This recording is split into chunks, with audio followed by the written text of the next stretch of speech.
प्रकाश राजभर की मैनपुरी उपचुनाव को लेकर की गई भविष्यवाणी की। दरअसल ओम प्रकाश राजभर पर साफ लफ्जों में कहा है कि मैनपुरी में सपा को नेताजी के निधन से उपजी सहानुभूति ही बचा सकती है। मैनपुरी में माहौल समाजवादी पार्टी के खिलाफ है। राजभर ने यह भी दावा किया कि अगर उनके प्रत्याशी का पर्चा खारिज नहीं हुआ होता तो बता देते कि समाजवादी पार्टी की मैनपुरी पर कितनी पकड़ है।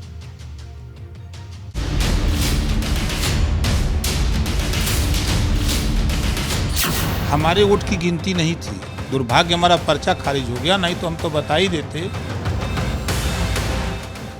ओम प्रकाश राजभर की पार्टी मैनपुरी के उपचुनाव में नहीं है। रामपुर और खतौली की सीट पर सुभाषपा ने प्रत्याशी उतारा, लेकिन राजभर प्रचार के लिए गए नहीं। फिर भी ओम प्रकाश राजभर के निशाने पर अखिलेश यादव है और जुबान पर मैनपुरी सीट है। ओम प्रकाश राजभर का दावा है कि मैनपुरी संसदीय सीट पर उनके प्रत्याशी का पर्चा खारिज हो गया, नहीं तो पिक्चर कुछ और होती। हमारे वोट की गिनती नहीं थी, दुर्भाग्य हमारा पर्चा खारिज हो गया, नहीं तो हम तो बता ही देते। कश्यप वोट की गिनती वहाँ नहीं है, जहाँ 2 लाख वोट है उसकी गिनती नहीं। पाल प्रजापति का उसका 2 लाख वोट है, गिनती नहीं। 3 लाख के ऊपर वोट है साक के, उसकी गिनती नहीं। खाली वहाँ समाजवादी पार्टी माने खाली मुसलमान यादव रहता है और तो कोई रहता नहीं है। तो समझ में आ जाएगा कि वो रहता है तो वहाँ पर ही। विधानसभा चुनाव के बाद हुए रामपुर और आजमगढ़ लोकसभा उपचुनाव के नतीजों ने समाजवादी पार्टी के साथ सुभाषपा के रिश्तों में दरार पड़ गई थी। इसके बाद से ही ओम प्रकाश राजभर अखिलेश यादव पर हमला करने की ताक में रहते हैं।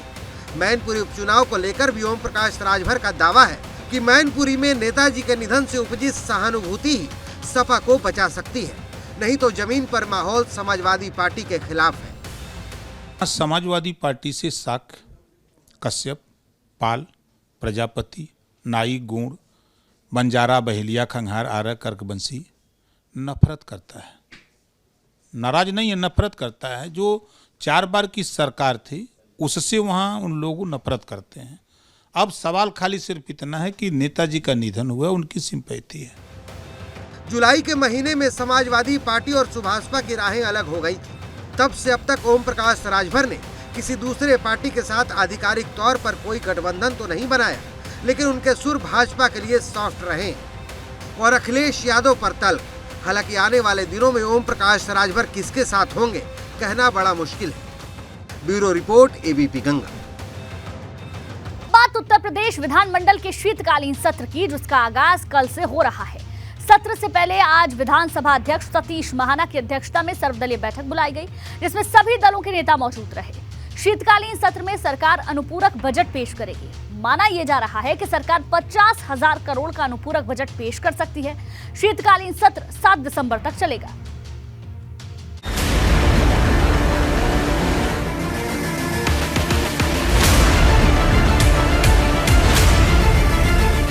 शीतकालीन सत्र का सोमवार से श्री गणेश। सत्र की छोटी अवधि पर बढ़ा सियासी क्लेश। इसमें तो बात सहमति नहीं बनी। वो तो 3 दिन का सत्र है, 5 को सत्र है, 7 को समाप्ति है। सरकार का अनुपूरक प्लान, निवेश की ग्लोबल उड़ान। सोमवार का दिन उत्तर प्रदेश की सियासत के लिए खासा अहम होगा, क्योंकि सोमवार को उपचुनाव के लिए होगी वोटिंग। तो यूपी विधानमंडल का शीतकालीन सत्र भी इसी दिन शुरू हो रहा है। सत्र के आगाज से पहले लखनऊ में विधानसभा अध्यक्ष सतीश महाना की अध्यक्षता में कार्य मंत्रणा समिति की बैठक हुई। इसके बाद सर्वदलीय बैठक बुलाई गई। बैठक में संसदीय कार्य मंत्री सुरेश खन्ना, समाजवादी पार्टी के विधायक मनोज पांडे, कांग्रेस विधानमंडल दल की नेता आराधना मिश्रा, बसपा विधायक उमाशंकर सिंह और ओम प्रकाश राजभर के साथ ही राजा भैया मौजूद थे। नहीं, हमने सदन को अवगत करा दिया और ये प्रारंभ में ही कार्य मंत्रणा में ये हम लोगों ने आग्रह किया कि केवल माननीय नेता प्रतिपक्ष ही नहीं, अगर आप देखें तो कई ऐसे माननीय सदस्य हैं जो 3 उपचुनाव में कहीं न कहीं से विधानसभा के सदस्य हैं। सबसे बड़ी लोकसभा का चुनाव है और 2 जगह विधानसभाओं का चुनाव है, तो वो अपने मत का प्रयोग अगर वहाँ करेंगे तो उस हाउस में नहीं आ पाएंगे। आग्रह किया गया था कि हाउस को 5 तारीख को स्थगित किया जाए। मना कर रहा है। देखिए, यही तो है कि जब कार्यमंत्रणा की बैठक होती है, सर्वदलीय बैठक होती है, तो वहाँ अच्छे मीठे बात की जाती है, मीठी बात की जाती है। जब वही सदन के अंदर जाते हैं तो फिर कार्यमंत्रणा की बात भूल जाते हैं, और विधायक ये सर्वदलीय बैठक जब होती है उसको भी भूल जाते हैं, फिर वहाँ जो आप बताते हैं फिर शुरू कर देते हैं। दिलचस्प बात यह है कि सर्वदलीय बैठक में अखिलेश यादव और सीएम योगी आदित्यनाथ शामिल नहीं हुए। मैनपुरी में मतदान के चलते अखिलेश यादव विधानसभा सत्र के पहले दिन भी सदन में मौजूद नहीं रहेंगे। इस बारे में पत्र के जरिए पहले ही विधानसभा अध्यक्ष को जानकारी दे दी गई है। नेता प्रतिपक्ष का सवाल है तो अवगत करा दिया है हमने कि नेता प्रतिपक्ष के यहाँ कल खुद मतदान है और वो करहल से स्वयं मतदाता हैं, तो इसलिए वो नहीं आ पाएंगे, कल सदन में वो उपस्थित नहीं। शीतकालीन सत्र के दौरान सरकार अनुपूरक बजट 2022-23 सदन के पटल पर रखेगी। माना जा रहा है कि अनुपूरक बजट 50,000 करोड़ का हो सकता है। अनुपूरक बजट के जरिए यूपी में जारी मेट्रो प्रोजेक्ट और फरवरी में होने वाली ग्लोबल इन्वेस्टर समिट की धनराशि की व्यवस्था की जाएगी। निकाय चुनाव से पहले सरकार शहरी निकायों के विकास को लेकर भी अनुपूरक बजट में कोई बड़ा ऐलान कर सकती है। यूपी विधानसभा के शीतकालीन सत्र की सोमवार से शुरुआत हो रही है।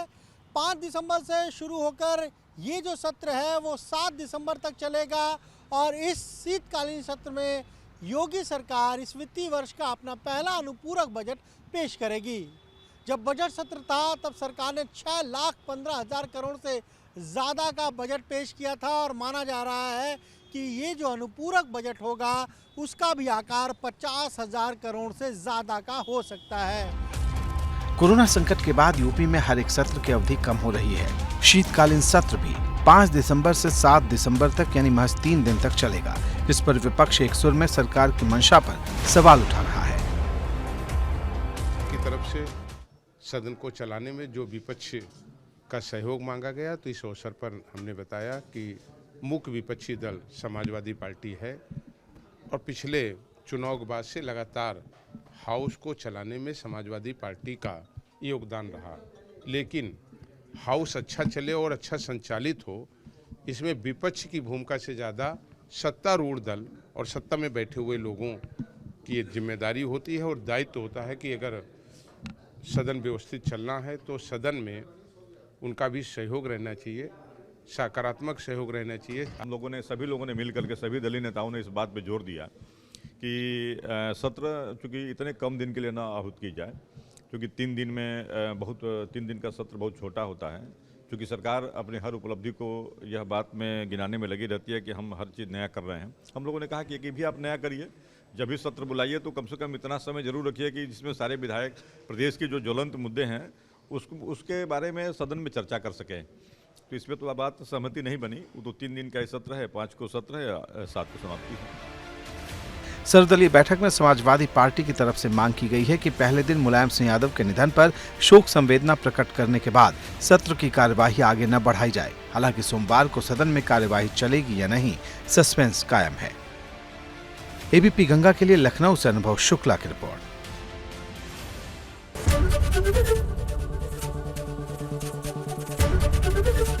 एबीपी गंगा, खबर आपकी, जुबान आपकी।